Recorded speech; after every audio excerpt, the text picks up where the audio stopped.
Asia cup সন্নিকটে। এখন ক্রিকেটীয় শক্তির বিচারে ভারত কতটা শক্তিশালী এটা আপনারা একটু কমেন্টস করে জানান।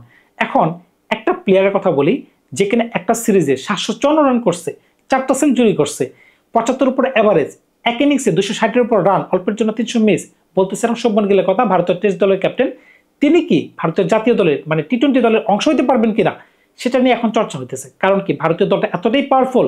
আপনি বলতে পারেন 2024 সালে দলে ছিলেন রোহিত শর্মা, ছিলেন বিরাট কোহলি, এমনকি রবীন্দ্র জাদেজা, তারা রিটায়ারমেন্টে চলে গেছেন, অনেক স্লট খালি। কিন্তু অনেক স্লট খালি হলেও যে সকল প্লেয়ার আগে পাইপলাইনে ছিল তারা এতটাই পাওয়ারফুল, আপনার মনেই হবে না যে এই প্লেয়ার যে চলে গেছে তাদের কোনো অভাব আপনি দেখতে পাবেন। কারণ কি আপনি যদি সাদা পোশাকের খেলার তুলনা করেন, নতুন একটা জায়গা তাদের জন্য। কারণ কি ইংল্যান্ডের মাটিতে কিন্তু সিরিজ খেলা এতটা সহজ না। এখানে উইন্ডি, সুইং, ঠান্ডা, এর মাঝখানে যদি আপনি সিরিজ ড্র করে ফেরত আসেন, যেখানে মোহাম্মদ সিরাজ লাস্টের দিনে 25তম দিনে যে একটা ফায়ার স্পেল করছে, দুর্দান্ত ছিল ভাই। তো এরকম একটা দল যে শক্তিশালী হবে না কেন সেটা তো ভাষায় প্রকাশ করার কোনো কারণই নেই। এখন আপনি যদি এক নজরে দেখেন যে তাদের ব্যাটিং অর্ডার কীরকম, তাদের মিডল অর্ডার কীরকম, তাদের বোলিং কীরকম, তখন কিন্তু বুঝতে পারবেন কেন তারা সকল ফরম্যাটে এত ভালো করতেছে বর্তমানে। একটা সময় যেটা অস্ট্রেলিয়া করতো, একটা সময় যেটা ওয়েস্ট ইন্ডিজ করতো, এখন কিন্তু ইন্ডিয়া কিন্তু মোটামুটি সকল ফরম্যাটেই পাওয়ারফুল টিম, তাদেরকে গণ্য করতে হয়। তাদের যেমন টাকা আছে, তাদের ভালো প্লেয়ারও আছে, তাই তাদের অহংকারও বেশি, তারা খেলেও ভালো। এখন কথা হচ্ছে, আপনি যদি দেখেন তাদের দলটা দেখেন, 1 নম্বরে অভিষেক শর্মা, 2 নম্বরে সঞ্জু স্যামসন। অভিষেক শর্মা কিন্তু বোলিং করতে পারতেছে। 3 নম্বরে তিলক বর্মা, কিন্তু আপনি আবার তাকে খেলাতে পারতেছেন, শ্রেয়াস আয়ারকেও খেলাতে পারতেছেন। অপশন কিন্তু 2 জন। বুঝতে পারতেছেন মিডল অর্ডার কতটা শক্ত হচ্ছে। 4 নম্বরে আপনি খেলাতে পারতেছেন দলীয় ক্যাপ্টেন সূর্যকুমার যাদব, দুর্দান্ত প্লেয়ার, যাকে স্কাই বলা হচ্ছে। 5 নম্বর, এই জায়গায় কিন্তু ইন্ডিয়া একটু ট্রিকি। কারণ কি তারা কিন্তু এখন একটু অক্ষর প্যাটেলকে প্রমোট করতেছে। তিনিও কিন্তু আবার দুর্দান্ত কাজ করতেছে। তিনি ব্যাটাতে ভালো ব্যাটিং করতেছে, এমনকি বোলিংয়ে ভালো করতেছে। এই জায়গায় কিন্তু ভারত একটু আগায় গেছে। দেখেন টপ 5-এর মাঝখানে কিন্তু আপনি অলরেডি 2 জন বলার কিন্তু মিনিমাম পেয়ে গেছেন। অভিষেক শর্মা কিন্তু বল করতে পারে, প্লাস হচ্ছে অক্ষর প্যাটেল বোলিং করতে পারতেছে, এমনকি আরেকজন বলার আছে, তিনিও বোলিং করতে পারতেছেন। যদি আপনি 6 নম্বরে আসেন হার্দিক পান্ডিয়া, তিনি তো বোলিং অলরাউন্ডার, ব্যাটিং অলরাউন্ডার, বুঝতেই পারতেছেন। দেখেন দলের মাঝখানে যদি যত বেশি অলরাউন্ডার হয়ে যাবে, আপনি তত বেশি পাওয়ারফুল টিম হয়ে গেছেন। 6 নম্বরে হয়ে গেল। 7 নম্বরে আপনি খেলাতে পারতেছেন শিবম দুবেকে, এমনকি 8 নম্বরে ইচ্ছা করে আপনি রিঙ্কু সিংকে খেলাতে পারতেছেন, কিংবা বিকল্প হিসেবে ওয়াশিংটন সুন্দরকে খেলাতে পারতেছেন। 8 জনের মাঝখানে যদি হিসাব করেন, তিলক বর্মা সহ আপনার বোলিং অপশন আছে 5টা। তিলক বর্মা, অভিষেক শর্মা, হার্দিক পান্ডিয়া, ওয়াশিংটন সুন্দর, তারপর হচ্ছে অক্ষর প্যাটেল। সুতরাং বুঝতেই পারছেন 8 জনের মাঝখানে কিন্তু 5টা বোলিং অপশন আপনার হয়ে গেল।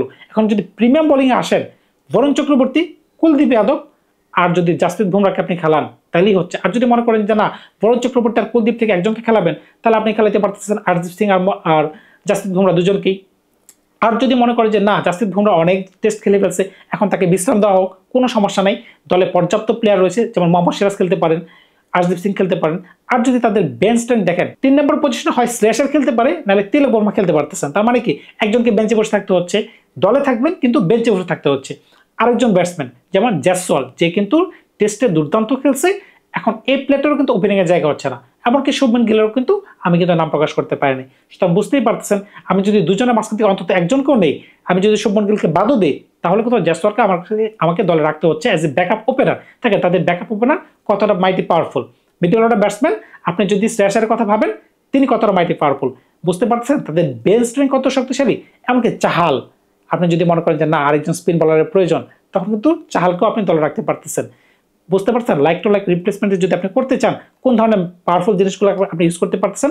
হ্যাঁ, আপনি যেহেতু বোলিং, আমি বলছিলাম যে একজন প্রিমিয়াম পেস বোলার যথেষ্ট, কারণ হচ্ছে যে কন্ডিশনে খেলা, ওই কন্ডিশনে কিন্তু স্পিনটা একটু বেশি কার্যকরী। আমরা দেখেছিলাম যে চ্যাম্পিয়ন্স ট্রফিতে ওই জায়গায় দুর্দান্ত হয়েছিল, যে 4 জন স্পিন বোলার নিয়ে তারা খেলছে, বরুণ চক্রবর্তী, কুলদীপ যাদব, অক্ষর প্যাটেল এবং রবীন্দ্র জাদেজা। সুতরাং বুঝতেই পারছেন যদি তারা সেম ফরম্যাটে খেলে তাহলে একজন পেস বোলার খেলাবে, যদি একজন পেস বোলার খেলায় তাহলে জাসপ্রীত বুমরাহ, নাহলে হরদীপ সিং, নাহলে হার্ষিত রানা। সুতরাং বুঝতেই পারছেন বেঞ্চে আরো 2 জন পেস বোলারকে তারা বসায় রাখতে পারতেছে। যেমন হইতে পারে হার্ষিত রানা বেঞ্চে বসে থাকতে পারে, হরদীপ সিং বেঞ্চে বসে থাকতে পারে, সিরাজ বেঞ্চে বসে থাকতে পারে। এখন এরকম একটা অবস্থায় দেখেন মোটামুটি কিন্তু 15 জনের দল কিন্তু আমি বলে দিলাম। এরপরও যে কয়েকটা নাম আমি এখন বলবো, তারা কিন্তু দল ঢুকতে পারতেছে না। কারণ কি এত কম্পিটিশন। দেখেন আপনি দেখেন কেএল রাহুলের মতো ব্যাটসম্যান, যে কিনা ইংল্যান্ডের মাটিতে 500-এর উপর রান করছে, দুর্দান্ত ব্যাটিং করছে, তার জায়গা হচ্ছে না টি-20 দলে। এমনকি আমি তো প্রথমে বলেছিলাম গিলের জায়গা হতে পারতেছে না, তার সাথে শুধু তারাই নয়, ঋষভ পান্ত, একটা পোস্টার বয় ইন্ডিয়ান ক্রিকেটের, তারও জায়গা হচ্ছে না। হয়তোবা তিনি এখন ইনজুরিতে পড়ছেন, আমরা ইদানিংকালে জানি, কিন্তু তিনি যদি সুস্থ থাকতেন, তিনি কিন্তু এই দলে জায়গা পাইতেন না।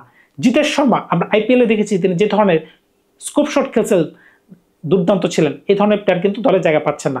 এমনকি রিঙ্কু সিং কি প্রথম প্লেইং 11 জায়গা পাবেন কিনা সেটাও আমি জানি না, এমনকি শিবম দুবে পাবেন কিনা সেটাও বলতে পারতেছি না। সুতরাং বুঝতেই পারতেছেন এই কারণে কিন্তু এই দলটা এত বেশি পাওয়ারফুল। আপনি প্লেইং 11 শক্ত, এমনকি বেঞ্চে তারা বসে আছে তারা আরও শক্ত, এই কারণে তারা বেশি পাওয়ারফুল। দেখেন আমাদের দেশে আইপিএল হয়, আমাদের দেশে বিপিএল হয়, আইপিএলও ইন্ডিয়াতে হচ্ছে, কিন্তু আইপিএল থেকে কিন্তু তারা প্রত্যেক বছর আউটপুট বের করে নিয়ে আসতেছে। যেমন গত বছরের যদি আপনি কথা বলেন, বৈভব সূর্যবংশী দুর্দান্ত প্লেয়ার, তিনি 35 বলে সেঞ্চুরি করছেন আইপিএলে, তিনি ইংল্যান্ডের মাটিতে অনূর্ধ্ব 19-এর হয়ে যে ধরনের পারফরমেন্স দিতেছেন দুর্দান্ত। কিন্তু আমরা বিপিএল থেকে কাদেরকে বের করে নিয়ে আসতেছি, আর আমাদের ধৈর্য কোথায় ভাই? একটা উদাহরণ দিই, নাইম শেখকে আমরা 4টা ম্যাচের সুযোগ দিয়েছি, একটা দিয়েছিলাম বোধহয় শ্রীলঙ্কাতে, 2টা দিয়েছিলাম মনে হচ্ছে পাকিস্তানের সাথে বাংলাদেশে, 3টা ম্যাচে তিনি পারফরমেন্স দিতে পারে নাই। বর্তমানে 3 ম্যাচের ব্যর্থতার কারণে আমাদের সকল প্রকার চিন্তা চেতনা থেকে নাইম শেখ বাদ হয়ে গেছে। একটা প্লেয়ারকে যদি আমরা 3 ম্যাচ সুযোগ দিই আর যদি 3টা ম্যাচ তিনি ফ্লপ করেন, তাহলে যদি তার কেরিয়ার শেষ হয়ে যায়, তখন তো আমরা ভালো কাউকে বানাইতেই পারবো না, কারণ আমরা তো তাকে ওই পরিমাণ সময়ই দেই নেই। একটা সিরিজ, 2টা সিরিজ, 3টা সিরিজ খারাপ যেতেই পারে, কিন্তু আপনি যখন ফেথ রাখবেন, বিশ্বাস রাখবেন, বিশ্বাস রেখে যদি তাকে সুযোগ দিতেন আরেকটু বেশি, হয়তো বা তিনি ভালো কিছু করে দেখাতে পারতেন। এখন তিনি যে একটা ফার্স্ট্রেশন পিরিয়ডের মাঝখানে চলে যাবেন, কারণ কি তিনি নিজেকে আপগ্রেডেশনের জন্য ইংল্যান্ডের মতো জায়গায় বাট ভাড়া করে 7,000 টাকা পার ডে ভাড়া করে তিনি প্র্যাকটিস করতেন। তিনি সামহাও যে কোনো কারণে তিনি আউটপুট দিতে পারে নাই, কিন্তু আরেকটু যদি আমরা তার প্রতি একটু ধৈর্য রাখতে পারতাম, তাহলে হয়তোবা তিনি একটু ভালো কিছু করে দেখাতে পারতেন। কিন্তু আমাদের ধৈর্যটা আসলে কোথায়? ধৈর্য আসলে নাই। এমনকি ব্যক্তিগত কারণে আমরা প্লেয়ারদেরকে ছুড়ে ফেলে দিই। সাব্বির রহমান দেখেন 25 সদস্যের দল ঘোষণা করা হয়েছে, এখানে কেন ঘোষণা করেছে? আমরা এশিয়া কাপে যাব, এমনকি নেদারল্যান্ডে আসবে খেলতে, এখানে আমরা 25 জন থেকে আমরা 15 জনকে বাছাই করব। এইখানে সাব্বির রহমান নাই, চিন্তা করতে পারতেছেন? যে কিনা দুর্দান্ত 4 মারতে পারে, গত বিপিএলে 18টা ছক্কা মারছে। টি20তে আপনার কি প্রয়োজন ভাই? ছক্কা দরকার। এখন ব্যক্তিগত প্রসঙ্গ যদি টানেন যে আপনি দুষ্ট ছেলে, আপনার ইমেজ খারাপ, তাহলে তো শেন ওয়ার্নের ক্যারিয়ারে মানে ফুল স্টপ লেগে যাওয়ার কথা ছিল 1900 সালের দিকেই। কারণ কি? নারী কেলেঙ্কারি বলেন, মদ বলেন, ক্যাসিনো বলেন, ধূমপান বলেন, প্রকাশ্যে মারামারি বলেন বা স্লেজিং বলেন, সবকিছু তার মাঝখানে আছে। কিন্তু এটা তো অস্ট্রেলিয়ারা দেখে নাই। অস্ট্রেলিয়া কি দেখছে?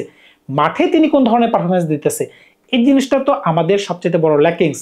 আমরা ব্যক্তিগত বিষয়গুলোকে বেশি বড় টেনে নিয়ে আসি। তারপরে আমাদের যেই হর্তাকর্তা বিসিবি, তারাও কি একদম স্বচ্ছ? আমার তো মনে হচ্ছে না। বিপিএল এ যে ধরনের দুর্নীতি হয়, সেই দুর্নীতিগুলো কেন প্রকাশিত হয় না? দেখেন প্লেয়াররা দুর্নীতি করে, মালিকরা দুর্নীতি করে, কিন্তু এগুলা কেন প্রকাশিত হচ্ছে না, তাদেরকে কেন বিচারের আওতাধীন আনা যাচ্ছে না, সেটা কিন্তু প্রশ্নবিদ্ধ করে তুলছে ক্রিকেট অবকাঠামোকে। সবকিছু কিন্তু দায়ী। আপনি কিন্তু একটা কথা আছে না, এক হাতে তালি বাজে না, যে প্লেয়াররা যেমন অপরাধী, আমাদের অবকাঠামো ঠিক সেম অপরাধী। সেই কারণে কিন্তু ভারতকে বলতে হচ্ছে তারা one of the best, one of the finest. আমি আশাবাদী ভারত এবার ভালো করবে, কিন্তু বাংলাদেশে খারাপ করবে বিষয়টা কিন্তু এরকম না। বাংলাদেশে যথেষ্ট পরিমাণ ভালো প্লেয়ার আছে, তো বুঝতেই পারতেছে আমরা কিন্তু ভারতকে ছাড় দিব না। আমরা কিন্তু লড়াই করব, এমনকি জেতার জন্য মরিয়া হয়ে লড়াই করব। ধন্যবাদ সবাইকে, ভালো থাকবেন আপনারা। নতুন কোনো গল্প নিয়ে খুব শীঘ্রই হাজির হবো আপনাদের।